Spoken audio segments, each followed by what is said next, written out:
Hi hello നമസ്കാരം. എല്ലാ പ്രിയപ്പെട്ട കൂട്ടുകാർക്കും എൻ്റെ പുതിയ യൂട്യൂബ് ചാനലിലേക്ക് സ്വാഗതം. ആദ്യമായിട്ടാണ് ഈ യൂട്യൂബ് ചാനൽ കാണുന്നതെങ്കിൽ എല്ലാവരും സബ്സ്ക്രൈബ് ചെയ്യാൻ മറക്കരുത്. ലൈക്ക്, ഷെയർ, കമൻറ്റൊക്കെ ചെയ്യുക. ഇന്ന് ഞാൻ നിങ്ങളുടെ മുന്നിൽ പരിചയപ്പെടുത്തുന്നത് പ്രവാസികളായ ആൾക്കാർ, അതുപോലെ ഗൾഫിലൊക്കെ താമസിക്കുന്ന ആൾക്കാർ കുടിവെള്ളം എങ്ങനെയാണ് റൂമിൽ ശേഖരിക്കുന്നത് എന്നതിനെക്കുറിച്ചുള്ളൊരു വീഡിയോ ആണ്. പൊതുവേ ഇത് ആരും ഇടാത്തൊരു വീഡിയോ ആണ്. നാട്ടിലുള്ള പല ആൾക്കാർക്കും അറിയില്ല. നമ്മളൊക്കെ നാട്ടിൽ വീടുകളിൽ കിണറുകളും അതുപോലെ വെള്ളം സംഭരിക്കാനുള്ള ഒരുപാട് കുഴൽക്കിണർ അങ്ങനെയുള്ള സംവിധാനങ്ങളൊക്കെ ഉണ്ട്. പക്ഷേ ഇവിടെ 90% ഉപ്പുവെള്ളമാണ് ഇവിടെ ഉള്ളത്. അതുകൊണ്ട് നമ്മൾ വിദേശികൾ താമസിക്കുന്ന റൂമിൻ്റെ അകത്തോ അല്ലെങ്കിൽ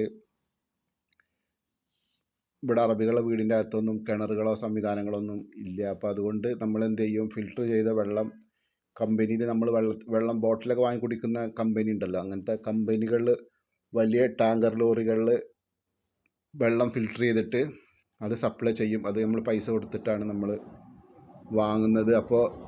ഇപ്പോൾ ഈ കാണുന്ന വണ്ടി എന്ന് പറഞ്ഞാൽ ഒരു കമ്പനിയുടെ കീഴിലുള്ള വണ്ടിയാണ്. അപ്പോൾ അങ്ങനെ ഒരുപാട് കമ്പനികളുണ്ട് ഇവിടെ കുടിവെള്ളത്തിൻ്റെ വണ്ടികൾ. ഇവരെ കീഴിൽ തന്നെ ബോട്ടിലുകൾ കാര്യങ്ങളെല്ലാം ഉണ്ട്. അപ്പോൾ നമ്മൾ റൂമിൽ ഇങ്ങനെ കന്നാസ് ക്യാന് വാങ്ങിച്ചു വെക്കും. അപ്പോൾ അതിന്ന് ഇതിൽ ഒരു ക്യാന് വെള്ളത്തിൽ ഇവിടെ 2 റിയാലാണ് ചാർജ്. അതുപോലെ നമ്മൾ വലിയ ഡ്രമ്മോ ടാങ്കൊക്കെ റൂമിൽ വെക്കുക എന്നുണ്ടെങ്കിൽ അതിനനുസരിച്ച് പൈസ കൊടുക്കണം. പൈസ കൊടുത്തിട്ടാണ് ഇവിടെ എല്ലാവരും കുടിവെള്ളം കുടിക്കുന്നത്. ഇത് പല ആൾക്കാർക്കും അറിയില്ല.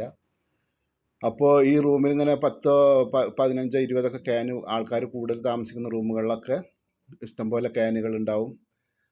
പിന്നെ 2, 3 ആൾക്കാരൊക്കെ താമസിക്കുന്നവരാണെങ്കിൽ 2, 3 അല്ലെങ്കിൽ ഒരു 5 ക്യാനൊക്കെ ഉണ്ടെങ്കിൽ അവർക്ക് പാചകം ചെയ്യാനും അതുപോലെ ചായ വെക്കാനും അങ്ങനെയുള്ള കാര്യങ്ങൾക്കൊക്കെയാണ് ഈ വെള്ളം ഉപയോഗിക്കുക.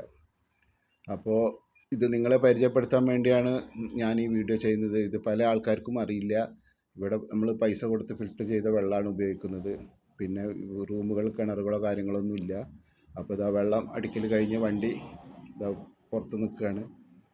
അപ്പോൾ മോട്ടറൊക്കെ ഫിറ്റ് ചെയ്തിട്ടുള്ളൊരു വണ്ടിയാണ്. അപ്പോൾ അത് നമ്മൾ കറണ്ടിൽ ഓണാക്കിയിട്ടാണ് നമുക്ക് വെള്ളം അവർ പൈപ്പ് ചെയ്ത് തരുന്നത്. അങ്ങനെ എത്ര ക്യാനുണ്ടോ അതിനനുസരിച്ച് നമ്മൾ പൈസ കൊടുക്കണം. അപ്പോൾ ഇവിടെ ജീവിത ചെലവ് എന്ന് പറഞ്ഞാൽ നമ്മുടെ നാട്ടിനേക്കാളും ഒരു കണക്കിന് കൂടുതൽ തന്നെയാണ്.